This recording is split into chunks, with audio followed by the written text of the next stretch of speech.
ও মইন, আরে বাবা চুপ করে আছিস কেন? কি লেখা আছে ওতে? কার পত্তর? বাবা মইন, বলি কি ওই পত্তরখানা সকলের সামনে পড়ে দাও দেখি বাবা। মুকুজ্জে পরিবারের নামে এত বড় কলঙ্ক আমার সহ্য হচ্ছে না বাবা। তুমি এই পত্তরখানা পড়লেই না এই মেয়ে যে কত বড় মিথ্যেবাদী তা সকলের সামনে প্রমাণ হয়ে যাবে। আমার জন্য কখনো ভুল কথা বলতেই পারে না। দেখছেন না, দেখছেন না আপনাদের ছেলে কেমন পত্তরটি নিয়ে গুম হয়ে দাঁড়িয়ে রয়েছে। আমি জানি মা আমার একদম ঠিক কথা বলছে। এই যে বাবা মহেন্দ্র, আমি কিন্তু এর শেষ না দেখে ছাড়ছি না। পড়ো দেখি, পড়ো পড়ো পড়ো। পড়ুন না পত্রখানা। সবাই যখন অত করে বলছে তখন পত্রখানা পড়েই দিন না। তুমি কেমন বউ গো? তোমার স্বামী ওই প্রেম পত্র কি করে পড়বে?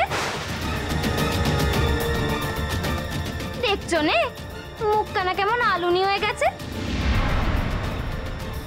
ওই প্রেম পত্র পড়লে পাছে কেঁচো কুড়তে কেউটে বেরিয়ে আসে। চুপ, একদম চুপ।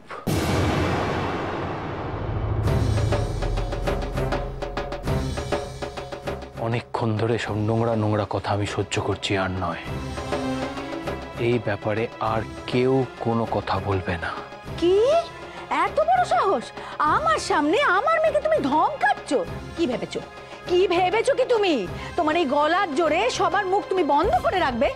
তোমার ওই চোখ রাঙানিতে আমরা ভয় পাই নাকি?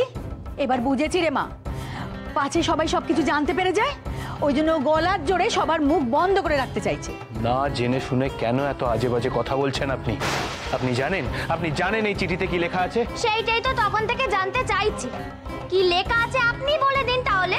বিনোদিনীর এর মধ্যে কোনো দোষ নেই, তার উপরে মিথ্যে অপবাদ দেওয়া হয়েছে। কে বলেছে এটা একটা প্রেমপত্র? এতে তো শুধুমাত্র একটা সূর্যস্তব লেখা রয়েছে।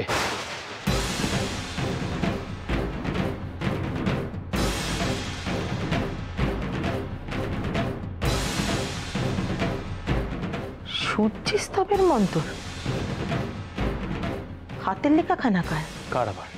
আশা সইয়ের হাতের লেখা, নিজেরাই দেখো।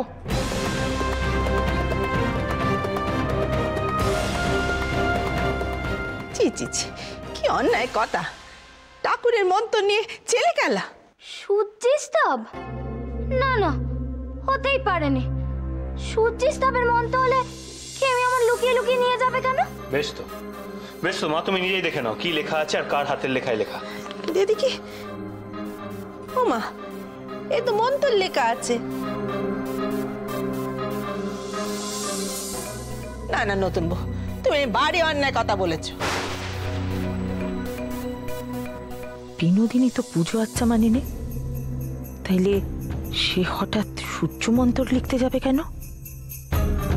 হতেই পারেনি, এর মধ্যে কোনো একটা কারচুপি নিশ্চয়ই আছে। আমার নামও জমনি। এত সহজে আমি ছাড়ছি নে বাপু। যে আমাকে বোকা বানিয়েছে তাকে আমি জবাব দেবই। বলি কি মা যমুনে, তুমি এবার একটুখানি মুখে কুলুপ দিলে আমরা বাঁচি। হ্যাঁ, সকলের খিদে পেয়েছে, বলছি চলো দেখি খেতে যাই সকলে এবার।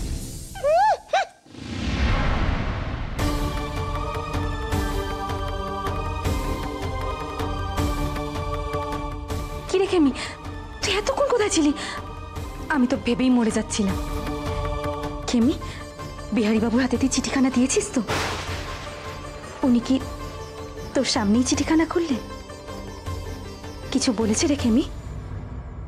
কি রে বল না, কিছু বলেছেন? কি রে খেমি, তুই কাঁদছিস কেন? বল না। আচ্ছা তুই কাঁদছিস কেন সেটা তো বল। আমি তো কাঁদার কোনো মানেই খুঁজে পাচ্ছি না।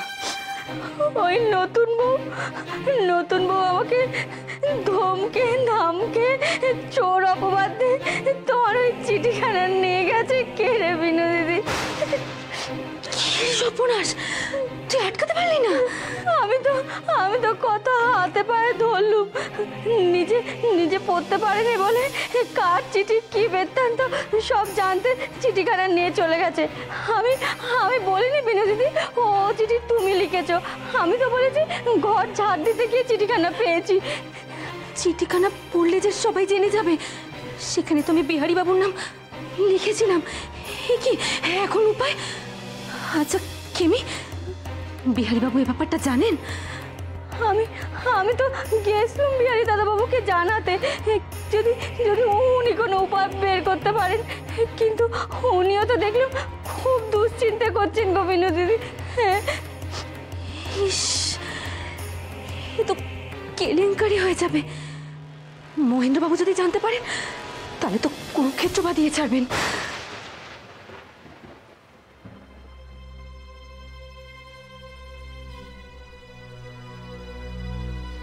বোতামগুলো এখানে ছিল? কি সর্বনেশ! উফ, ভাগ্যে শুনে এই ঝাপটিটা খুলে দেখেননি। বালির নেকা পত্তরখানা পেরেছে, সর্বনেশ হয়ে যেত। আচ্ছা, বালি কি লিখেছে বেয়াই ঠাকুরপোকে? একবারটি খুলে দেখতে যে ভারী কৌতূহল হচ্ছে। খুলবো?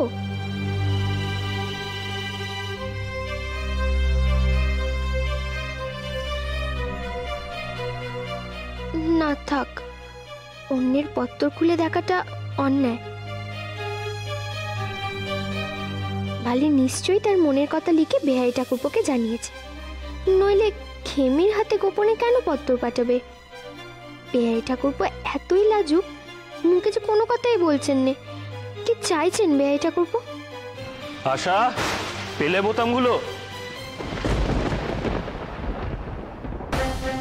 ও আপনি? তা কোথায় গেছিলেন? এই ভাবলাম যে কাল থেকে সুহাসের খোঁজ নেওয়া হয়নি, তাই একবার ছোট কাকিমার ঘরটা ঘুরে এলাম।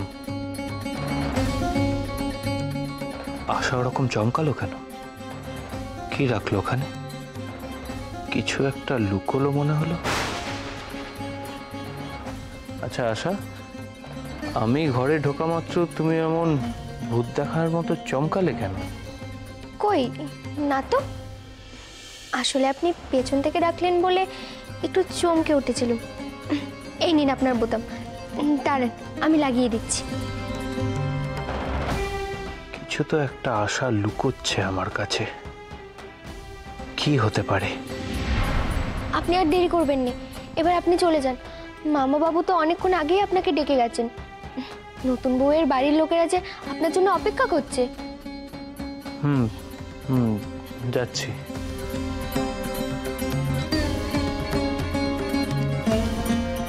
সবাই ব্যস্ত আছে, এই ফাঁকে আমি বেহারি ঠাকুরপুর পত্তরখানা দিয়ে আসি গে।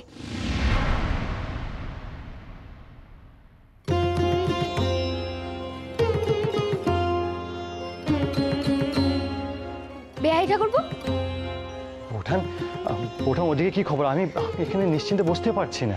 আর কোনো চিন্তা করবেন না, এবার আপনি একটু নিশ্চিন্ত হয়ে বসুন দেখি। মানে চিঠিটা কোথায়? এই দেখুন ওই চিঠিখানা, এই চিঠিখানা এখন আমার হাতে। কিন্তু কি করে আদায় করলে এটা? মানে কেউ টের পায়নি তো? না বেহাই ঠাকুরপো, কেউ কিচ্ছু টের পায়নি। আমি এমন একটা বুদ্ধি বার করেছি যে কেউ ধরতেই পারেনি। মানে কি হয়েছে বলো না, শুনি একটু। পেট্টমে আমি বালিকে দিয়ে একখানা সূর্যি মন্ত্র লিখিয়েছিলাম।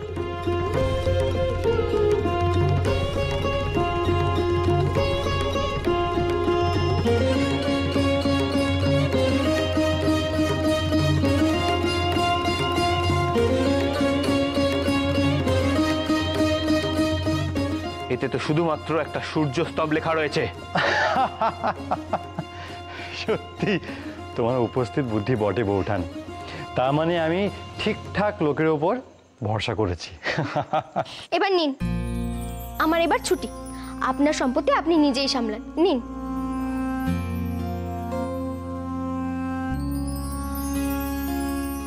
কি হলো বেহাই ঠাকুরপো, কি এত ভাবছেন? ও বুঝতে পেরেছি কি ভাবছেন।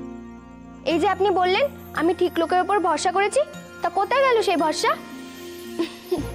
আপনি একদম নিশ্চিন্তে থাকুন বেহাই ঠাকুরপো, আমি এই পত্তরখানা একবারটিও খুলে দেখিনি।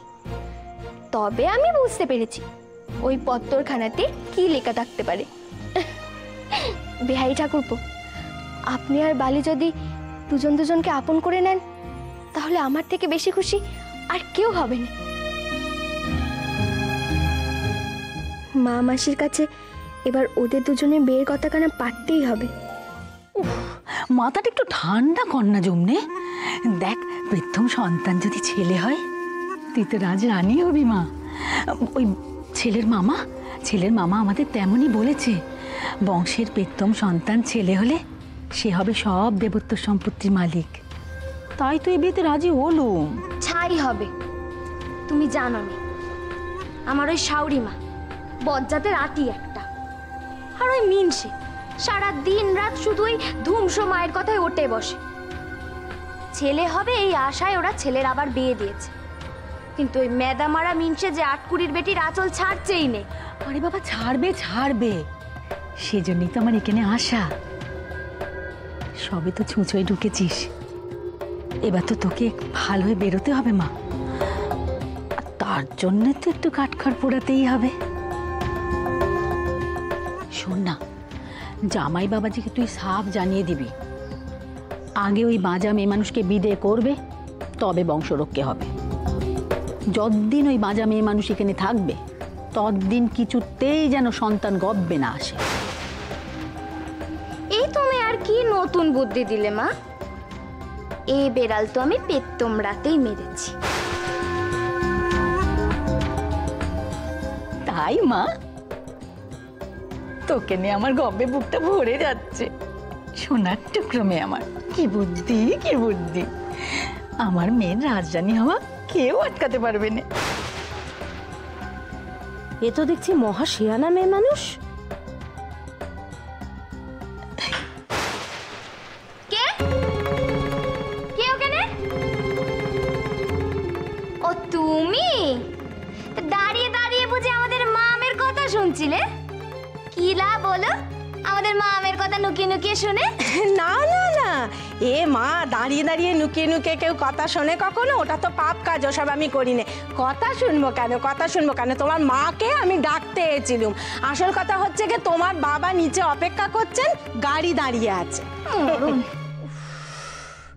যাই মা জমনে, চারদিকে তো দেখি 70 ঘুরে বেড়াচ্ছে, সাবধানে থাকিস মা। আর এই যে বেয়ান, অষ্টমঙ্গলায় মেয়ে জামাই যেন সকাল সকাল পৌঁছে যায়। আসলাম। আচ্ছা, আসুন। অষ্টমঙ্গলায় যাবে?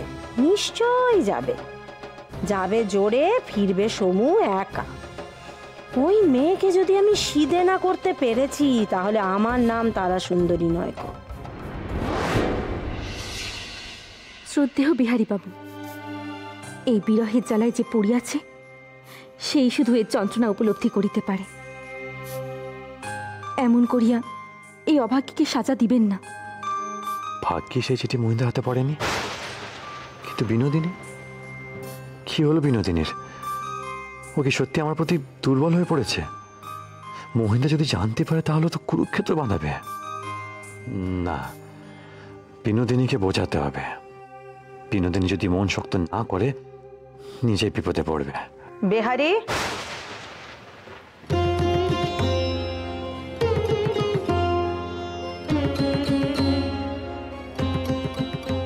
বেহারি সাত তাড়াতাড়ি বইয়ের ভাঁজে ওটা কি লুকোলো? বেহারি, কাকিমা এসো, বউ ভাত মিটলো? সেসব তো কখনই মিটে গেছে। আসলে সারাদিন তো তোর দেখা পাইনি, একটা দরকারি কথা ছিল তোর সাথে। ওই যমুনা একখানা কাগজ নিয়ে যা হুলুস্থুলো কাণ্ড বাঁধালো, সে আর বলার কথা নয়। আর বিনোদিনীকে নিয়ে যেসব নোংরা নোংরা ইঙ্গিত করছিল, আমার ভারী খারাপ লাগছিল বেহারি। হ্যাঁ কাকিমা, কথাগুলো আমারও কানে এসেছে, বৌঠান বলছিল। মেয়ে মানুষকে এই জন্য একটু সাবধানে থাকতে হয় বেহারি। গায়ে একবার কলঙ্কের দাগ লাগলে সে দাগ তো সহজে মোচে নে। আর তাছাড়া আজকে ওই বিনোদিনীর জন্য মইনের গায়েও কাদা ছিটল। ওদিকে চুনিটা পোয়াতি। যমুনা যদি এসব নিয়ে আবার অশান্তি বাঁধায়, তাহলে চুনিটা যে মনে ভারী কষ্ট পাবে বেহারি। কাকিমা, আমার মনে হয় না বিনোদিনীকে নিয়ে এখন কোনো চিন্তার কারণ আছে। উনি শুধু পরিস্থিতির শিকার হয়েছিলেন মাত্র। যা ঘটেছে তাতে তো ওনার একা দোষ ছিল না, মহিন্দ্রেরও সমান দোষ ছিল। কিন্তু তুমি, মা, ছোট কাকিমা শুধু তার দোষটা দেখলে, তাকে এক ঘরে করে দিলে। অথচ এখন সব কিছু ভুলে গিয়ে কি সুন্দর এখন বৌঠানের যত্ন আত্তি করছেন। কজন এরকম করে বলো তো?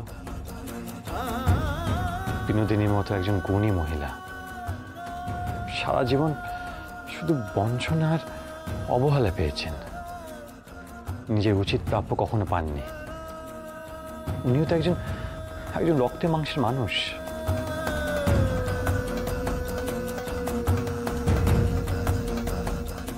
বিহারি বিহারি এই কথা বলছে, অথচ বিনোদিনী তো বিহারির দু চোখের বিষ ছিল। বিহারির আবার হলোটা কি? শোন ফুলু, আমি বলি কি, সমুর ওই দ্বিতীয় বউ কিন্তু খুব শেয়ানা। ওই দেবত্ব সম্পত্তি হাতে এলে না আমাদেরকে কানা করিয়ে দেবে না, বুঝেছিস? ওই বউকে না চাপকে সিধে করতে হবে, যদি হাতে না পারি তো ভাতে মারতে হবে। সারা দিন পায়ের ওপর পা তুলে সে ঠ্যাং দোলাচ্ছে, এ দেশ আমার সহ্য হচ্ছে না। তার চেয়ে বলি কি, আগে বাপের বাড়িতে যাক, কদিন সেখানকার ভাত খাক, তারপর পাড়াপড়শি যখন যা তা বলবে তখন দেখবি ঠান্ডা হয়ে সুরসুর করে এখানে ফিরেছে, ওইটাই ভালো। বাপের বাড়ি চলে যাবে? বলি তুমি কি পাগল হয়ে গেলে নাকি? এটা দেখছি তুমি আমাদের সমস্ত পরিকল্পনা জল ঢেলে দিচ্ছ। তোমার কি হয়েছে বলো তো? আরে তুমি কি ওই দেবত্ব সম্পত্তি করা ভুলে গেলে? আমরা কি রাস্তায় গিয়ে দাঁড়াবো নাকি? ফুলু ফুলু ফুলু, সে আশা ত্যাগ কর ফুলু। এ মেয়েকে দিয়েও সব কিচ্ছু হবে না। মেয়েতে আর মাতে যুক্তি করছিল বসে বসে, আমি নিজে আড়াল থেকে শুনেছি সে কথা।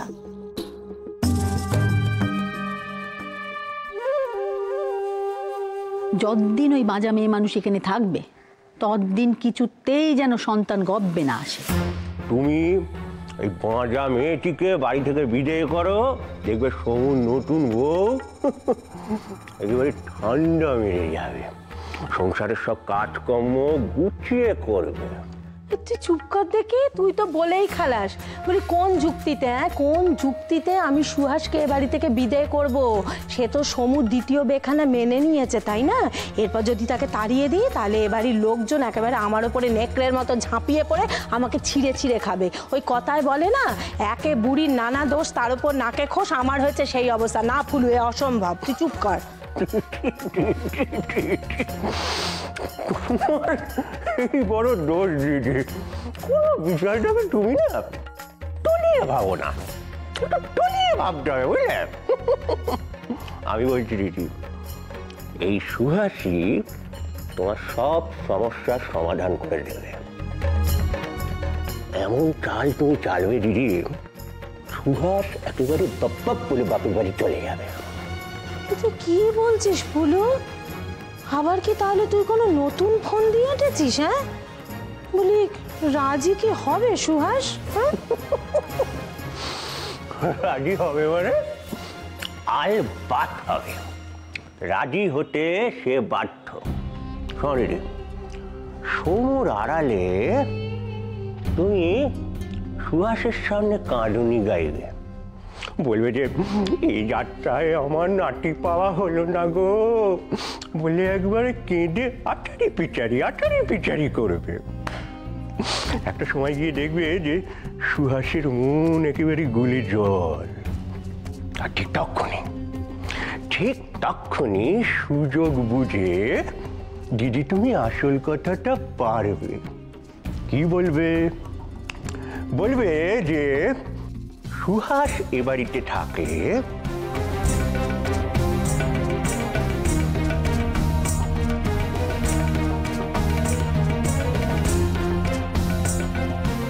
নাতিটা আসবে কোত্থেকে? তবে হ্যাঁ, নাতি এলেই তুমি সুহাসকে বাপের বাড়ি থেকে এখানে নিয়ে চলে আসবে। কি দিদি, সাপও মরল, লাঠিও ভাঙলো না। মরে যাই ঠাকুর, তুমি কি বুদ্ধি দিয়ে আমার ভাইটাকে পাঠিয়েছো? একেবারে আমার মতো করে গড়েছো তাকে। ওরে বাবারি, বলি কি আজই আমি সুহাসের কাছে কথাখানা পারবো ফুলু? তবে কি রে? এটা তাকে কিন্তু বুঝিয়ে দিও যে এই কথাটা যেন কাকপক্ষীতেও টের না পায়। যদি টের পায় তাহলে কিন্তু সুহাসের মা যশোদা হওয়া হবে না।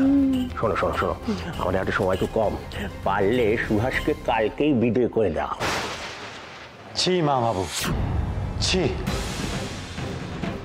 ছি, আপনি এতটা নোংরা। আমি আপনাদের সব কথা শুনেছি। সুহাস কোথাও যাবে না।